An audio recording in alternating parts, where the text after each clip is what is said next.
Here at Unfinished Business Television, we are proud affiliate partners of the website Super 7, the home of many famous, nostalgic action figures and apparel. If you could support this show, it would come a long way using the promo code AJEpics whenever you purchase anything in their store, and we love all of their amazing toys. So support Super 7 and please support Unfinished Business Television.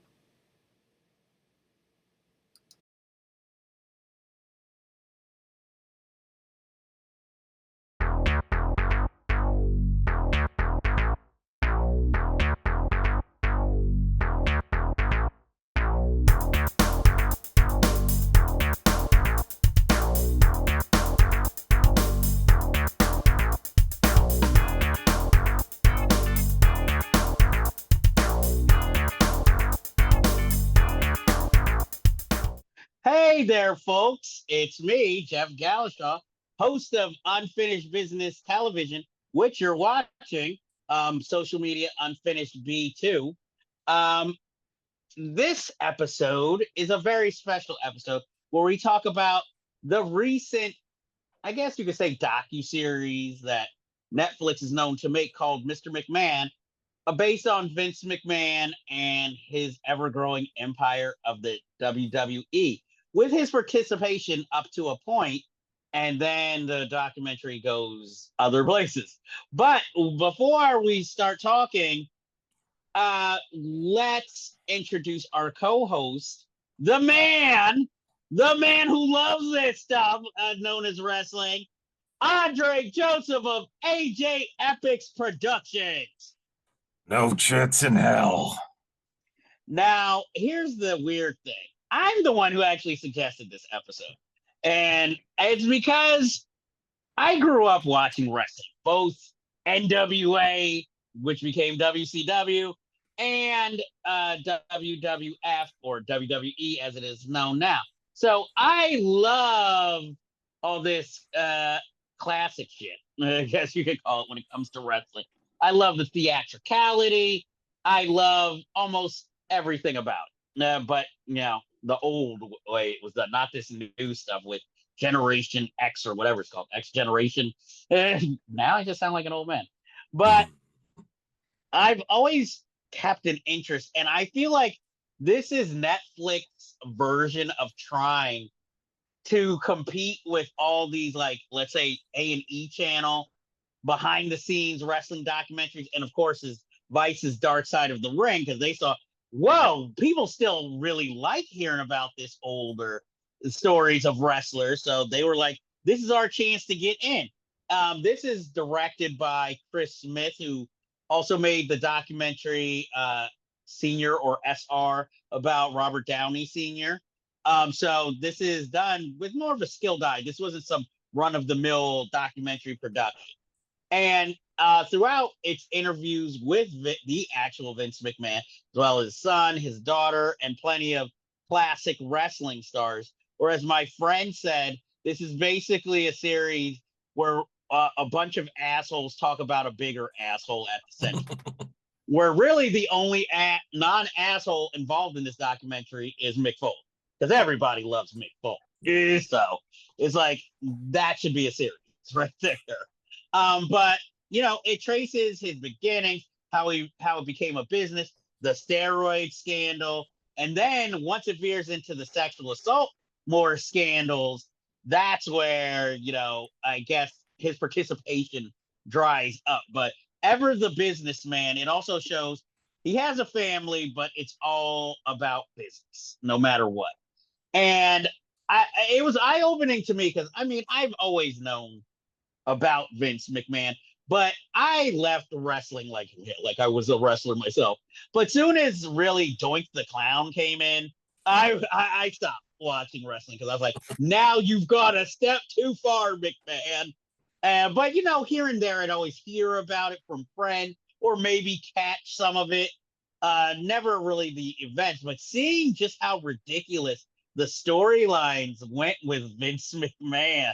Like, oh, his wife's like needs a nurse to be taken care of, and he's sleeping with the nurse. or his daughter gets kidnapped and marries whatever his name is, that's when it just got to be like, okay, come on.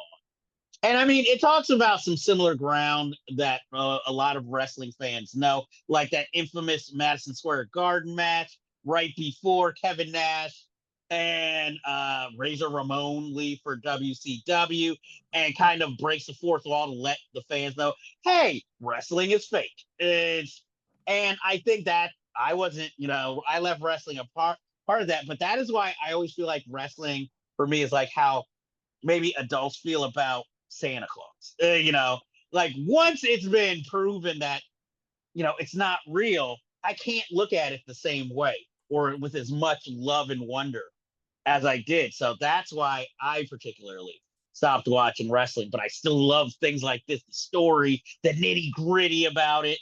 And this more than delivers, especially the fucking ending with McMahon and his plastic surgery face, where he looks more like a villain than ever, but like a villain from a 1930s movie, like a robber baron with that like little mustache and hair colored. And I'm like, and he's probably the reason why his wife failed to become a politician when she ran to be governor of New York City. Andre, as you are more the fan of it, what did you think of this docu series?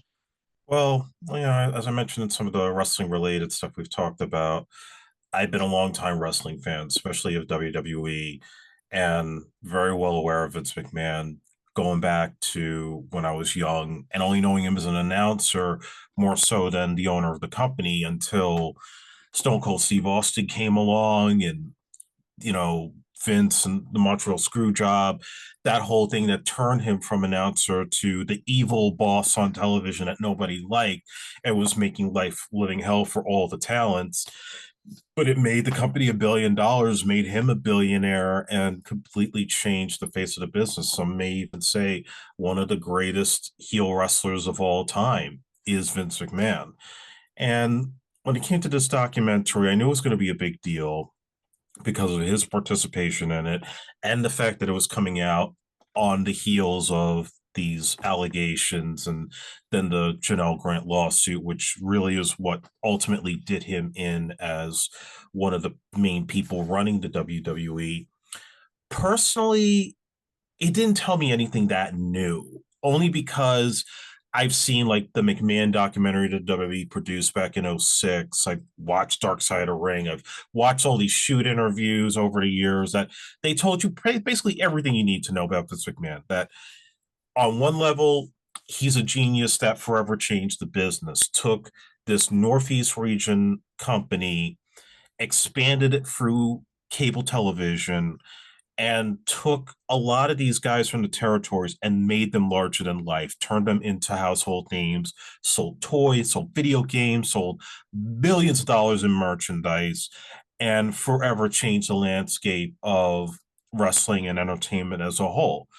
And then there's a underbelly part of it that thankfully this documentary showed that there's a WWE narrative and then there's the reality narrative when it came to fixing the attendance gates on certain pay-per-views, the ring boy scandal, the allegations of raping the female referee, Rita Chatterton, of course, the steroid trial, the deaths, the premature deaths of the wrestlers as a result of being on the road and doing drugs and saying, "Oh, well, we have nothing to do with it. That's their choice."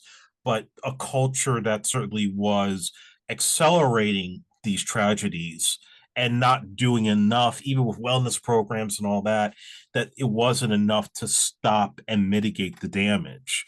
And all the other controversies that went around. I think the only two things that really that gave me pause. One was the story about Shane and why Shane left the company, because there were all sorts of things that were talked about over the years about why Shane, who everybody thought would be the next step up to take over, why he walked out when he did, and to find out that part of it was because he tried to get his father to step down. And Paul Heyman telling that story about how basically it's like you got to take a knife and basically cut my heart out to do that.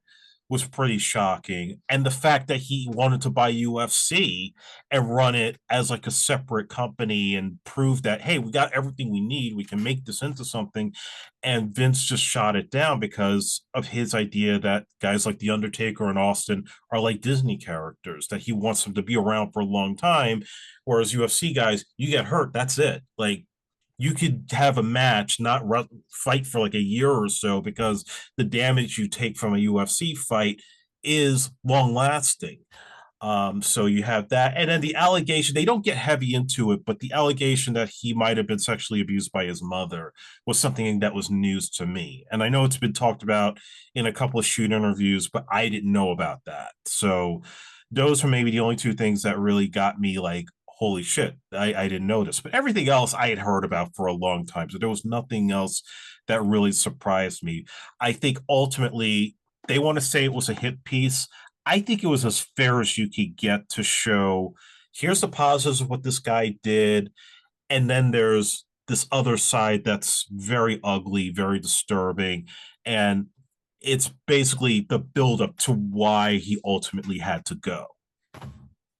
Well, let me ask you this. Do you think it's a good introduction for maybe people who don't really watch wrestling or were never fans of it? Is it a compelling story for them to watch and kind of understand more the business side of all of this?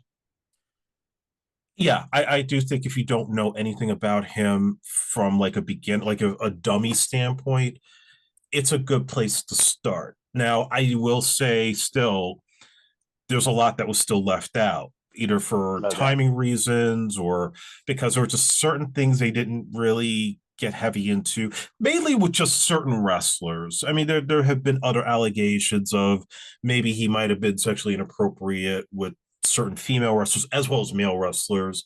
Yes, the Um, nails story. the Nails story, that's right. Stuff with the Ultimate Warrior that they didn't get into when he held Vince up for money and refused to go to SummerSlam unless he got paid. And then ultimately he paid him and then fired him after the show. They didn't get into that.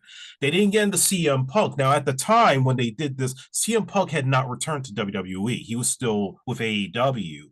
But that was another big story with allowing Punk to do his infamous pipe bomb promo, which in a way stopped how stale the company was in 2011, got people talking, but then they started to misuse him to the point that he walked out and they just fired him and he just stopped wrestling for a long time. Like they didn't get into that stuff. So there were things they left out, but the baseline of like the build up to WrestleMania 1 and the Beltzer controversy, even the thing with John Stossel, again, the screw job, the steroid scandal, the rape allegation, the Benoit tragedy. They hit all the notes they needed to do there. Okay. I also found it interesting that after he left, and then once the allegations happened, and then he decided to come back, how his daughter and her husband just decided to leave the company. And though they don't really get too much into that, they just let you know that's what happened.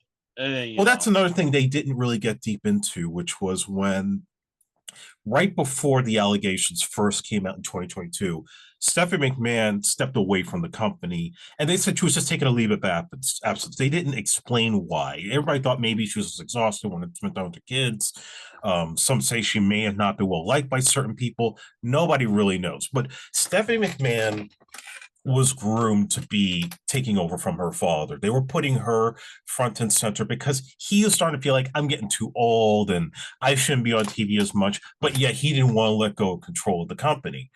And now, she was like, I guess her position was that of trying to get like Susan G. Komen's breast cancer awareness organization, like all the philanthropy aspects of WWE. She was trying to basically build the positive image around it, even their anti-bullying campaign, despite the fact it's a wrestling company where people get bullied all the time. I never understood that shit. But yeah, she was supposed to be the one, and then stepped away. Then these allegations come out, and when he first stepped down, she comes back So it's her, this other guy, Nick Khan, that are running the company, and Triple H running the creative side, which he still does now. And then Vince couldn't help himself, so he decided, oh, maybe this shit was going to go away. I'm going to power my way back in. She quits completely and then sells the company to TKO. They start making a lot of money. And it seemed like he wasn't going to let go of control ever until the Janelle Grant lawsuit. And that's when it's like, this is way too much. You got to go. And so now it's TKO running the company alongside UFC. And there's little hint Stephanie could come back, but it's not a guarantee. Right now, other than Triple H being like I guess, the non-bloodline of the McMahon family that's actually still within the organization, there are no McMahons at all involved. And if they are, it's probably the very little stock that they have left. Damn. And so basically, in trying to grab control, Vince kind of shot himself in the foot. And Pretty much. I mean, I think this is my theory, and it's been the theory of other wrestling fans, is that when he sold the company to TKO, the belief was that it would also guarantee him he could take back control of creative. And anybody that's been paying attention all these years could tell you that probably around, I want to say like 2012, 2014, this company was really just in the shitter when it came to the creative side, because a 70-year-old man trying to dictate how the next generation of wrestlers should act and perform is just not good for business. And a lot of guys were leaving and getting frustrated because they would be in the developmental territory, which was NXT, and that was Triple H and Shawn Michaels running that. So they were finding their voices, they were finding their characters, and they were getting over with the fans. But as soon as they got called up to the main roster to go on Raw and SmackDown, it would be Vince McMahon and his underling, Kevin Dunn, who were changing these gimmicks to make it more primetime friendly and completely ruining each of their characters. And maybe a few that were able to kind of break through, but a lot of them did not. He was changing names, he was giving them stupid gimmicks and stupid skits that look like they should be Dan Schneider productions that really should not be on TV, and all to the amusement of one man, not to the fans. So when he stepped away and Triple H took over, and you're seeing it now, it's hotter than ever because people are being used right, and these talents now are being built properly, that it's not all revolving around John Cena or all revolving around The Rock, but it's more of a collective group of guys. You have your Cody Rhodes, but then you have everybody else, your Jey Usos, your Braun Breakers, and all the other guys that still have a ways to go before they could become like the main event. So that's really the big change, is that generational shift, which is what happened to Vince when he took over from his father, how he changed the business. Unfortunately, but you have to keep in mind, I was one of those, I would say, naive. Like when I used to watch wrestling, I used to think Vince McMahon, he's just a commentator, and Bob, I forgot who he named as the president of the company. No, Jack Tunney. Jack Tunney, yeah. Was the guy who made all the big Yeah. decisions. This 80-year-old dude who did not look like he was in wrestling at all. I thought, well, he makes the big decisions. Then I heard, then I would start hearing, Vince McMahon owns WWE. I'm like, the commentator? No way. I mean, he gets clowned by Jesse Ventura all the time. And then finding out oh man, it's true. So it's sort of like Eric Bischoff when he had WCW, where you're thinking, oh, he's just, a commentator or a manager. And then you find out, oh no, he's running everything in addition to all of that. I really wish they would have got Jesse Ventura interviewed to talk about how basically Hogan snitched on the union idea. And I mean, if anybody ever needs, it's a wealth of history by having Hogan interviewed. But if anybody ever needs to show how much of an asshole Hulk Hogan is, Hulk Hogan will always oblige.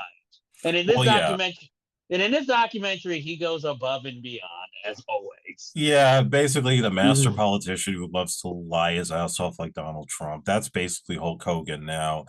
And I agree. There's a lot of people they left out that, given that it was not like a biased documentary, and apparently Vince had no say in the final cut, I think this would have been a perfect opportunity to bring in like a Jesse Ventura or even other disgruntled wrestlers to speak their mind, even CM Punk, to say what they really felt about him, as opposed to just the guys that were like, "Oh yeah, no, he was like a father figure," and only really Bret Hart was the only one I think who was like, yeah, I had this great relationship. I worked my ass off for 14 years.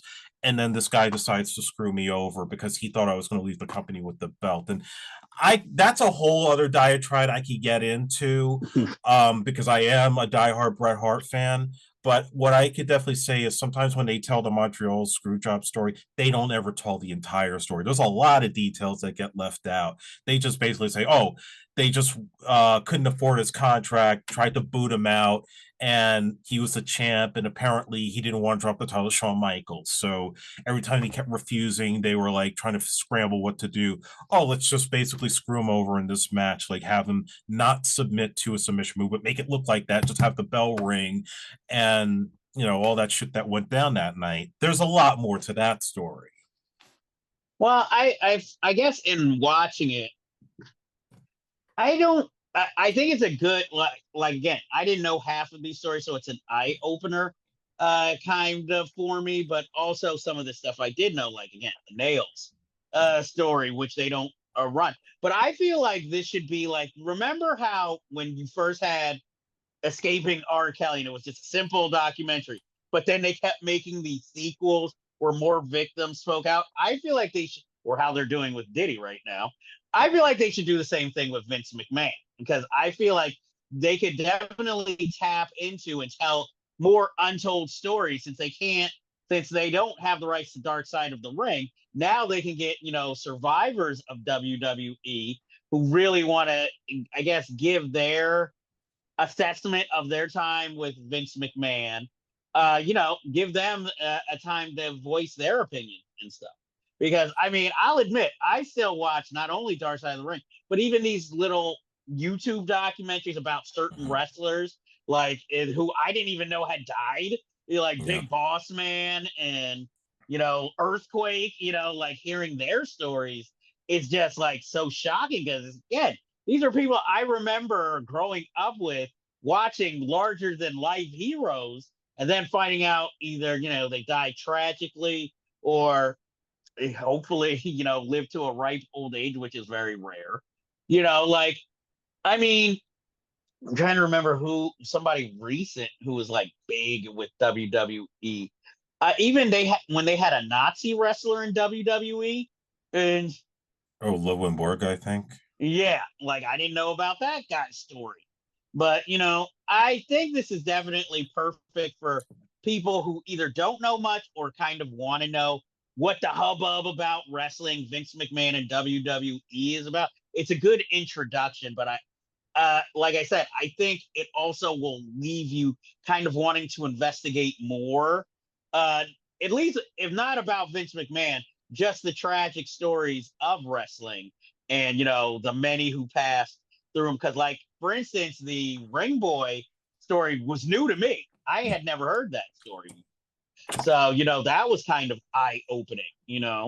Um, but I mean, who would you say the perfect audience for this? I guess docu series would be. And Oh, I think it would definitely be for wrestling fans in general. um, could you see there being a sequel or maybe something kind of like this? And Um, it would be difficult to do because it would have to all depend on what happens to Vince with these lawsuits, and obviously he's under criminal investigation as of this taping.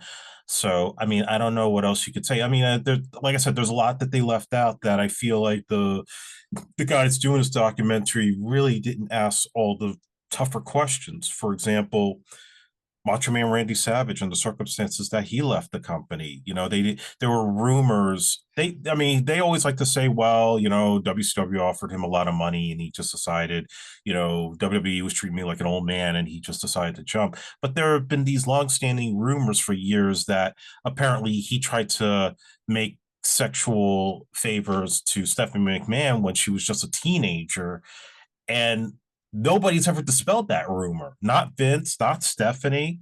And they've never, and I don't think they've ever been confronted with the question. Here was the perfect time to ask that. And it seemed like they just either maybe they asked and they cut it, or was completely avoided, because a lot of people would say that in the time after Savage left, Vince never wanted to talk about him.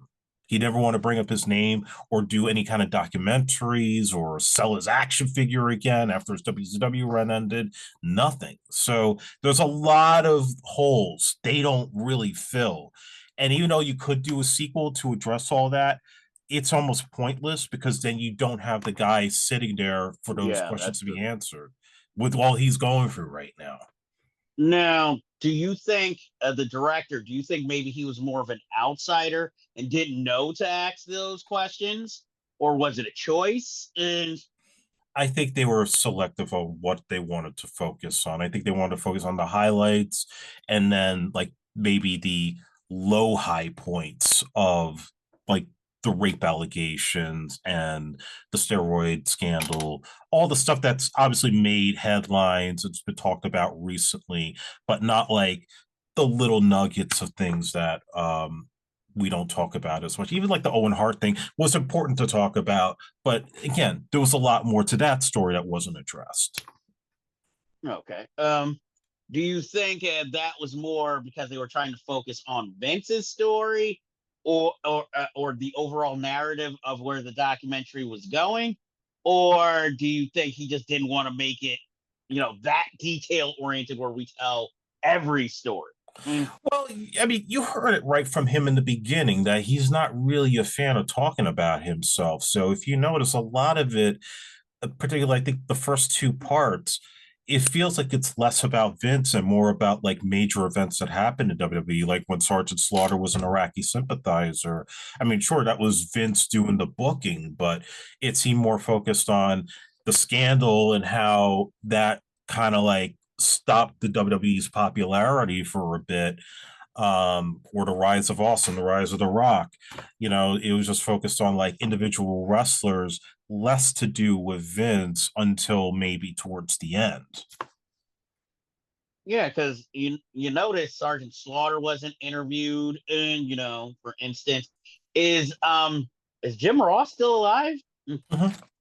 But he's in He was, AEW. yeah, but he's not interviewed, and he was uh with He the would be company. somebody that would tell you some real dirt too. Like he would be a real truth teller about what went on behind the scenes when he was there. Well, same with Jimmy Hart because he's still associated with Hogan now. In fact, that's why I put on this hat, was in honor of Jim Ross, one of my favorite announcers. I mean, next to Bobby Heenan, but Yeah, Bobby Heenan was more involved as a manager. he was the Uh, best. yeah, I'm surprised. Well, obviously he's passed away, but no one, like, you would think that they would bring him up more, considering he was with the company for so long. He's not a name that ever comes up. And Yeah, but a lot of these guys, there were some who were real team players that I don't know how much they would have been able to add to the overall story. I think they wanted to really just focus on the guys who were drawing the most money. and is Macho Man in the WWE Hall of Fame? Yes, Oh, so at least they his gave him his that. brother, before his brother died, he inducted him. Okay. And well, at least I know what happened to Sonny now. Yeah. And Wendy Richter, all these. At least I remember Wendy Richter from, the Rock and wrestling, and her being the first female champ, but I didn't know much other than that. Because, they don't get into like Sensational Sherry. They don't even get into the Fabulous Moolah, and they definitely don't mention China at all. Well, they also, with Moolah, they didn't talk about like some of the politics that she did, and some of the wrestlers she was working with had to do sexual favors. They had to avoid that, or how they had a tournament that was named after her, and they had to remove her name when the stuff was coming up. So yeah, again, stuff that they just really glossed over or didn't even bring up. Yeah, because I know I always still to this day wanted a world champion, but the classic world champion belt, and even the Yeah, the Wing intercontinental. Eagle. Yeah, and even the intercontinental belt. I always, but now it seems like all the championship belts are as big as when the tag team, the old school tag Yeah. team champion belts. And I, if you're gonna go through beginners, I think they should also mention the importance of each of these belts. Because if not, it's kind of like when there was King Haku when he had Mm-hmm. the crown, and then all of a sudden Macho Man got the crown, but then nobody else ever got the crown after that. So was it really a viable title, as far as wrestling goes, or was it like their version of being TV champion? Well, You know, that's also the hypocrisy of the company is that the belts tended to get thrown around like props most of the time. But when you had this screw job happen with Bret Hart, they're talking about, oh, time honored tradition in the wrestling business or this and that, because they were afraid Bret Hart was going to go on Nitro the next week and throw the belt into the garbage like Alundra Blaze / Medusa did on Nitro with the women's title. But that wasn't Bret. He wasn't going to do that. And it's been pretty much confirmed between him and Eric Bischoff, there was no plan for him to bring that belt with him. But there was such paranoia at that time because WWE was in the losing end of the ratings. They didn't know what was going to go on. And so they figured they just devalue this guy on the way out so they could just make room for that attitude era and the guys they wanted to push then. but my thing is, when you win a belt, like at least even in wrestling, don't they still kind of give you like a replica, like how when you win an Oscar, then they send it off, get a nameplate on it so that you can have one at home? I And used to believe that, but I don't actually, it's not as true as you think. The wrestler would hold on to the title. Basically, they have to travel wherever they have to go for a show. And when they lose it, then it gets passed over to the next person. damn, so really your only memorabilia with it is when you've won it and taking pictures with it. After that, it's like, okay, you're never gonna see it again unless you win. You're gonna have And to probably be like all the fans that go to those shows and buy the replica belts. you could, well, see, back in my day, the replica belts were those cheap, like plastic, Yeah, and I you have had some the of those. yeah, and the glue, and it was Yeah. like. But now you can get like professional like belts at Mm-hmm. these things, and I think one day if I ever have the money, I might. But I specifically want the old school ones. I don't want the new ones. I would want a From Wing Eagle belt and an ex- Intercontinental title. exactly back from when I grew up, because that was the ultimate to me as a child. Yeah. You know, I don't watch it now, so this new one is like it's nice, but means nothing to me. It's not the same. It's just like a big. When I look at the WWE symbol now, it looks like the Burger King logo. I'm just like, but I also had never heard that rumor about the attendance number being inflated. Yeah, Uh, that's total bullshit. 93,000. No, it was more like 73,000. It's still a lot of people in the building. Don't get me exactly. wrong, but that's they still do that now. They'll tell you like they got the whole building at full capacity, but there's a difference between who's buying the tickets and then who they actually have like as a guest VIP or family member that didn't have to pay for anything. So there's that discrepancy there, like how many people are actually in the building. It's their version of the Million Man March attendance numbers. Yeah. So I'm just like, but ultimately, how are your I because really we've gone through every aspect of it. In the end, what would you tell people if you're going to recommend this? What would you tell them, like your bare, honest review? And My honest review is if you know nothing about the history of the WWE and you don't know anything about Vince McMahon's importance in the wrestling business, this is a good 8-part or 5-part documentary to watch to get an understanding of how the WWE got to where it is today. If you're a fan of it, though, and you've watched all these shoot interviews of Dark Side of the Ring, or like I said, the McMahon documentary from 2006, it's not going to really tell you anything new. And anything you know already about all the scandals and the XFL and Benoit and all that stuff, you've already heard, and they don't tell you anything all that different. There's very few surprises here. Well, I will say, as a viewer who stepped away from wrestling, it was still certainly eye-opening, and I was really captivated by it and went through it really fast. I obviously recommend it, but like you said, I think if you know all this stuff, it's not really going to offer anything new. But if you want to see how it's presented, in the documentary, give it a chance. But I can say I really enjoyed this, and I would definitely recommend this to anybody who's just interested in it, because you're going to come away with something. It's not like, oh, I was bored or anything like that. Any last words about it, or are you good? I just simply recommend it. I don't highly recommend it, but I think that anybody that wants to know more about the WWE and the history should definitely seek it out. Yes. My question for Vince would have been, was it a slight that you had the fucked up volume on the Story of the Ultimate Warrior DVD? Because I bought that, and I have never found a copy that has proper sound on it, where it just sounds like you can barely hear anything. So I just want to know. The only thing I knew was that Bobby Heenan hated the Ultimate Warrior. That's the only thing I got from that documentary. It's just, and that he was a right-wing Republican for a while. That's it. And yeah, you have to find that video of the Yukon speech where he's like, queering doesn't make the world work. I'm like, he was an interesting man. He liked money. But that is going to do it for this special edition of Unfinished Business Television, Mr. McMahon special. And until next time, we bid you adieu. If you like this review, please be sure to like and hit subscribe to be alerted to new episodes in the future.